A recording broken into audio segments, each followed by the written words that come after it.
Hey crafty friends, this is Jenny from crafttestdummies.com, and today I'm going to show you how to make a quick masked background. This is not new, but I was just playing with it and I thought I would share.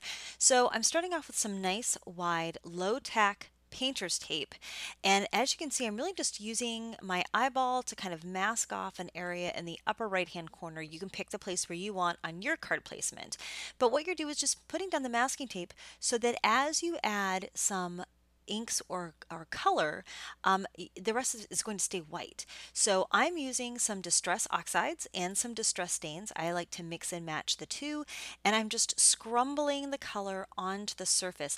A nice little benefit of this is that you can actually add the color, onto the masking tape and then work it onto the white portion of the card, and you'll get a nice crisp line all around the outside, which is good.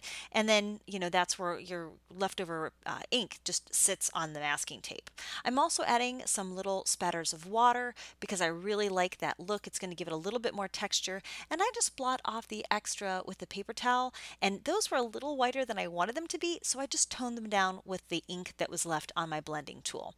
Again, this is kind of up to you. Do it the way you like it, but this is just how I'm doing it.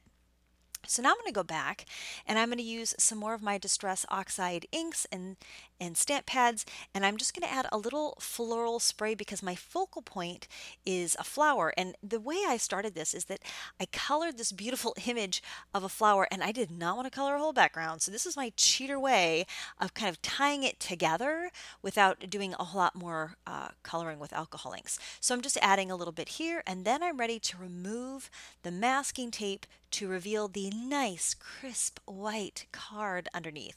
I kind of love this because it's almost like you layered it with another color of cardstock, but it's just a nice flat one layer, so it's a good way of getting a one layer card in. I did make a little rip on the side there. Don't worry, I'm going to cover that up later. So now I'm going to go ahead and I'm using my Tim Holtz stamp positioning tool, which by the way, I just reviewed. If you want to go ahead and click the card to read that review, it would be great.